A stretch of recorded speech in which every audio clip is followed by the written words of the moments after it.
Dan untuk kisah yang akan saya bawakan kali ini yaitu sebuah kisah yang berjudul Tumbal Pembangunan Pesantren. Dan sebelum kita lanjut ke ceritanya, tekan dulu tombol like video ini dan jangan lupa tekan juga tombol subscribe channel ini. Nyalakan juga lonceng notifikasinya agar tidak ketinggalan cerita-cerita lainnya dari channel ini. Dan seperti apa untuk kisah kali ini? Langsung saja kita masuk ke ceritanya.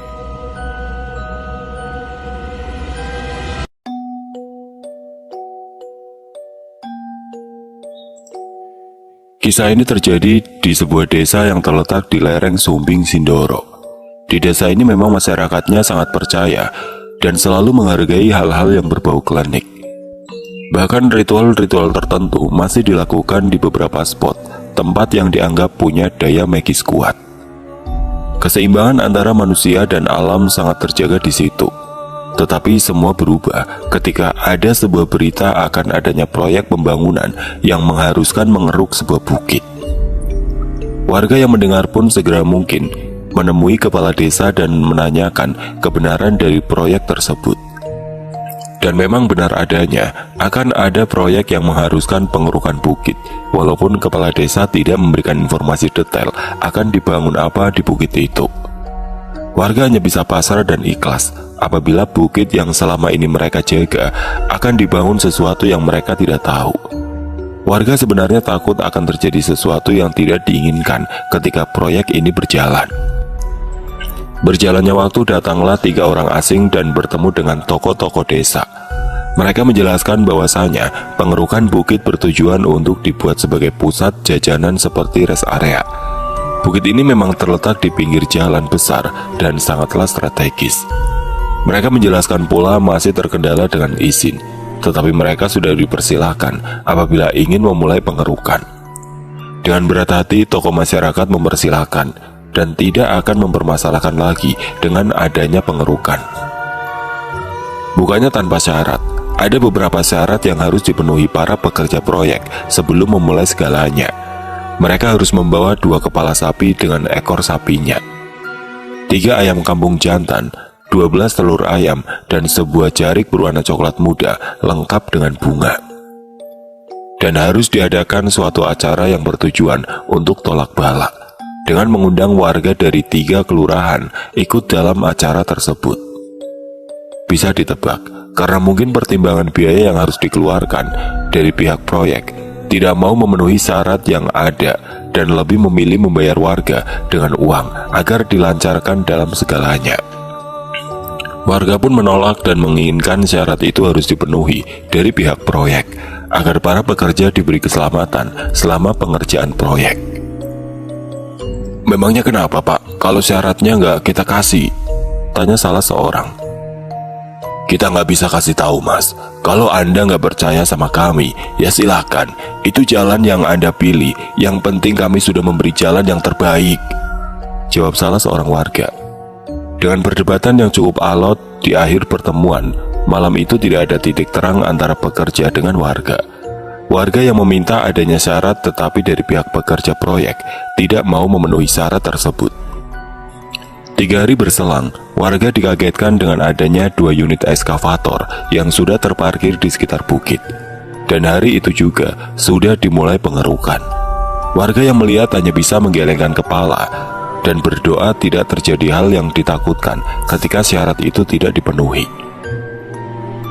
Dari beberapa tokoh masyarakat sempat menemui para pekerja. "Mas, hati-hati mas, kalau syaratnya belum ada, nanti kalau ada apa-apa kita nggak bisa bantu." "Iya Pak, saya sudah tahu. Tapi ya gimana Pak, saya cuma disuruh bos. Saya juga cari rezeki Pak untuk makan anak istri." Mendengar jawaban seperti itu, beberapa tokoh masyarakat pun mengerti keadaan para pekerja di sana. Walaupun memang ada suatu syarat yang harus dipenuhi, akan tetapi mereka juga dibenturkan dengan pekerjaan. Singkat cerita, pengerukan sudah berjalan 3 bulan dan belum ada progres yang signifikan. Bahkan setengah bukit pun belum tersentuh, padahal bukit itu termasuk kecil. Pekerjaan mereka selalu terhambat dikarenakan seringnya hujan dan angin setiap hari, dan beberapa batu besar yang menghambat pekerjaan mereka. Para pekerjanya juga sering sakit-sakitan karena cuaca ekstrim yang terjadi setiap harinya. Uniknya, Adanya hujan dan angin besar ini dimulai dari hari pertama pengerukan. Seperti ada penolakan dari alam sekitar dengan adanya proyek ini. Di suatu malam warga mendapat berita ada 8 pekerja kesurupan secara bersamaan, dan warga diminta tolong untuk menyembuhkan 8 pekerja yang kesurupan itu. Sempat ada penolakan dari warga karena merasa kasihan. Akhirnya 8 pekerja itu dinetralisir dan dievakuasi ke rumah warga. Ini yang saya maksud kemarin, Mas. Ini baru kesurupan. Kalau memang dipaksa bisa lebih dari ini. Tapi ini aman kan, Pak? Aman, Mas. Kalau pergi dari sana.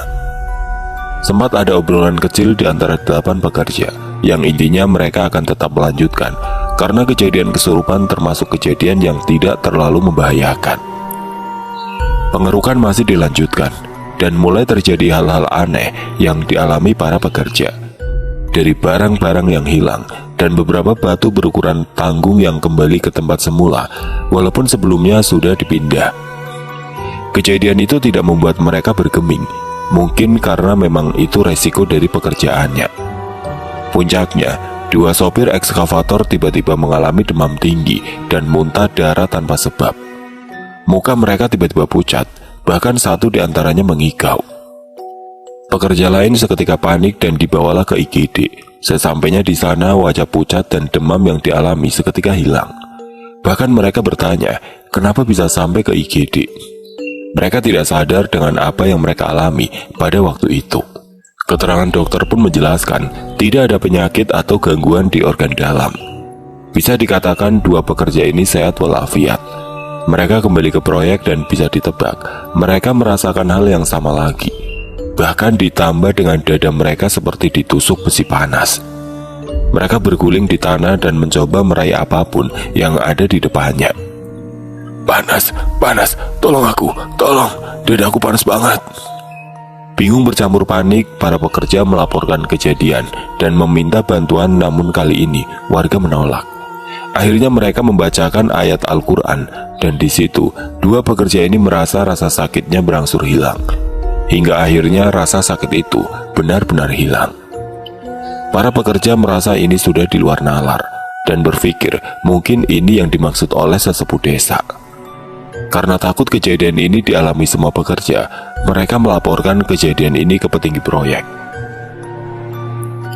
Akhirnya dibuat keputusan, pengerukan diberhentikan selama 1 bulan agar keadaan bisa mulai tenang dan 2 sopir ekskavator berangsur membaik. Bukannya membaik, dari keluarga kedua sopir ekskavator ini menceritakan, setelah pulang dari proyek setiap malam di jam-jam tertentu, selalu mengalami demam tinggi dan muntah darah. Bahkan mereka bermimpi bertemu wanita cantik dengan gaun yang indah. Setelah mimpi itu, 2 sopir ekskavator meninggal dunia, dan itu secara bersamaan, dengan hari yang sama dan waktu yang tidak jauh berbeda. Pekerja lain yang mendengar 2 sopir ekskavator meninggal dengan waktu yang bersamaan dan gejala yang sama, mengurungkan niat untuk kembali ke pengerukan bukit dan lebih memilih tidak melanjutkan demi keselamatan diri. Di sisi lain, para petinggi proyek tidak bergeming sama sekali dan tetap akan melanjutkan sampai selesai. Warga pun juga mendengar, akan tetapi lebih memilih diam karena dari awal sudah tahu kejadian ini akan terjadi. Pengerukan dilanjutkan. Namun kali ini hanya ada 1 ekskavator. 2 minggu berjalan, sopir ekskavator mengalami demam tinggi, muntah darah dan bermimpi bertemu wanita cantik. Sama dengan kejadian awal, namun kali ini selang beberapa minggu dari mimpi, baru meninggal dunia.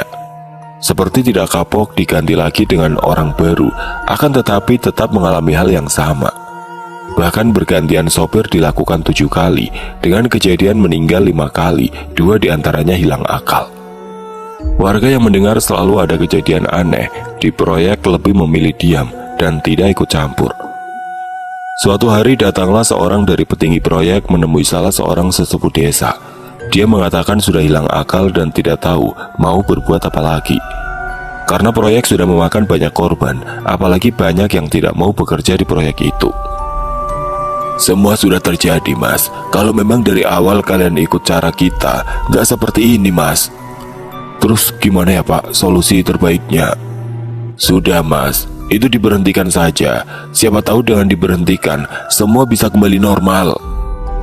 Setelah obrolan itu ternyata proyek benar-benar stop dan semua peralatan diambil dari proyek. Tetapi dampak setelah itu dirasakan oleh masyarakat sekitar. Dampaknya adalah sering terjadi kecelakaan yang mengakibatkan korban jiwa di sekitar bekas pengerukan. Penuturan para korban yang selamat, saat melintas mereka dihadang oleh sosok wanita cantik bergaun putih. Otomatis mereka melambankan laju kendaraan mereka. Disitulah tiba-tiba sudah keluar dari jalan aspal. Ada yang menabrak pohon, ada juga yang terjun ke jurang di sebelahnya. Warga yang sudah tahu asal muasal tidak tinggal diam. Warga mencoba mengontrol gaib yang ada di sana, karena memang ada sebuah batu yang dikeramatkan dan di situ ditinggali oleh sosok widodari yang menjadi penguasa sebuah kerajaan gaib. Tetapi semua yang dilakukan hasilnya nihil. Gangguan tetap ada dan korban berjatuhan setiap bulannya. Bahkan pernah didatangkan 200 santri dengan warga melakukan doa bersama dengan tujuan menetralisir keadaan. Cukup berhasil, tetapi hanya bertahan beberapa bulan saja. Para petinggi proyek yang mendengar kegaduhan setelah mereka pergi dari sana berinisiatif untuk menyelesaikan kegaduhan yang mereka buat. Datanglah mereka ke salah satu sesepuh desa dan meminta saran apa yang harus mereka perbuat. Akhirnya diberilah saran agar hajat proyek diganti oleh orang lain agar bisa berguna bagi banyak orang. Dengan kata lain, tanah kepemilikan dijual ke orang lain. Apa yang menjadi saran dari sesepuh desa dilakukan petinggi proyek. Bukit itu dijual. Cukup lama proses terjualnya, memakan waktu hingga 2 tahun. Selama 2 tahun banyak didatangkan orang yang ahli dalam spiritual. Di samping mengurangi efek korban jiwa, tujuan lainnya adalah bisa dibeli oleh orang yang tepat. Akhirnya ada salah satu orang ingin membeli bukit itu dan menjadikannya pondok pesantren. Seperti biasanya orang itu menemui sesepuh desa dan dikeluarkan syarat sebelum memulai segalanya. Namun kali ini warga meminta 5 kepala sapi dan 7 ayam kampung jantan, 22 telur ayam dan jarik berwarna coklat muda lengkap dengan bunga. Namun kali ini acara tolak bala diganti dengan adanya pembagian daging sapi ke warga secara cuma-cuma.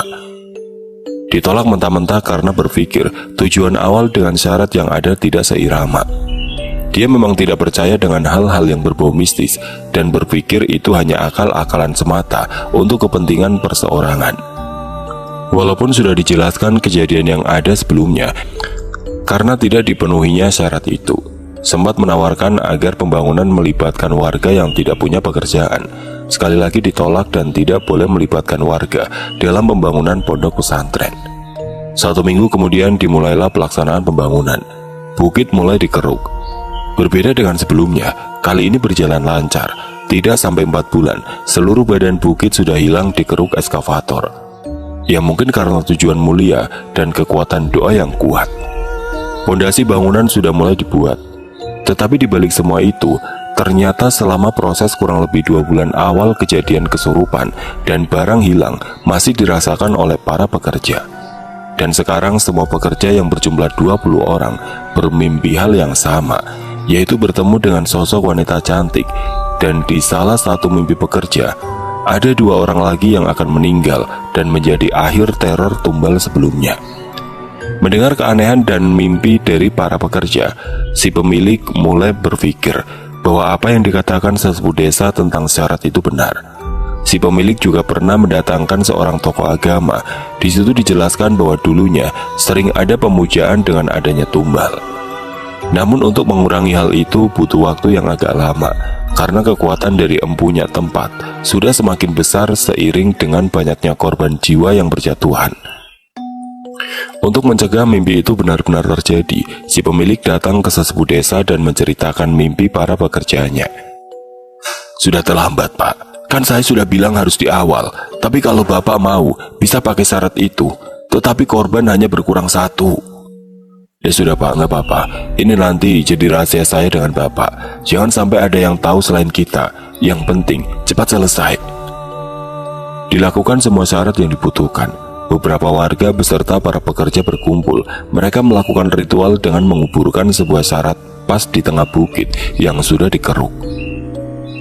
Setelah semua syarat yang ada dipenuhi, si pemilik menjelaskan ke para pekerja tidak akan ada lagi korban dan mimpi itu tidak akan pernah terjadi. Hal itu ia lakukan semata-mata agar para pekerja mau melanjutkan pembangunan pondok pesantren. Pembangunan dilanjutkan dan selama berjalan kurang lebih 1 tahun, tidak ada kejadian aneh lagi yang dialami para pekerja. Mimpi itu juga tidak lagi menghantui para pekerjanya. Ketika bentuk bangunan sudah mulai terlihat, ada salah seorang pekerja mengalami kecelakaan kerja. Pekerja terjatuh dari lantai 2 dengan kepala membentur tanah terlebih dahulu. Sempat dibawa ke rumah sakit, akan tetapi nyawanya tidak tertolong.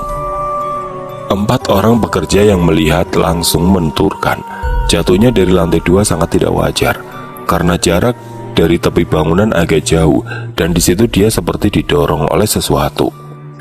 Pekerja lain yang mendengar kesaksian 4 orang pekerja itu berpikir bahwa syarat yang dilakukan waktu itu adalah kebohongan semata. Mereka tidak melaporkan kejadian ini ke pemilik ponpes. Mereka berinisiatif datang langsung ke sesepuh desa. Di situ sesepuh desa menjelaskan bahwa memang syarat itu hanya untuk mengurangi korban, bukan untuk mencegah semua korban. Mendengar penjelasan hal itu, para pekerja berbondong-bondong menemui si pemilik dan menghakimi si pemilik. Mereka merasa dibohongi dan menjadi perjudian tumbal.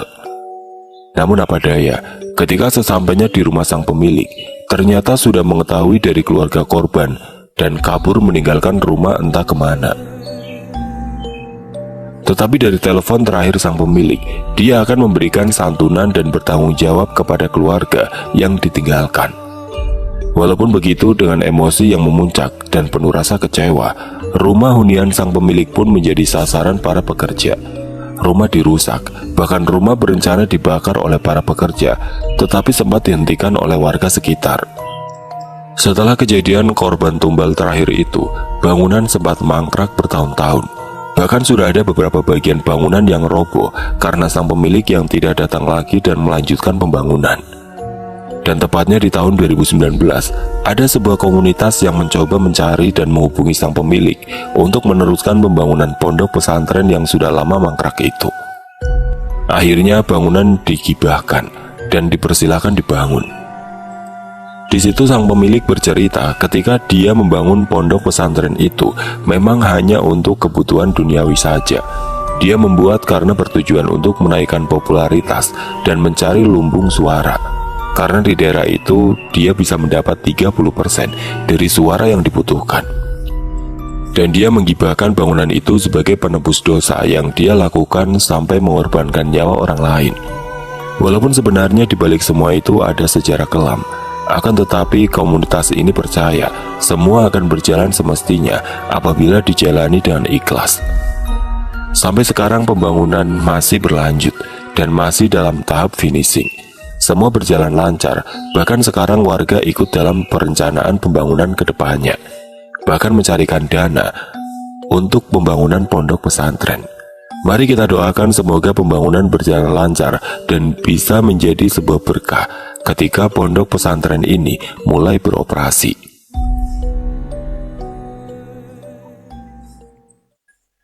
Oke teman-teman, sekian untuk kisah kali ini. Bagaimana menurut kalian tentang kisah ini? Tulis komentar kalian di kolom komentar.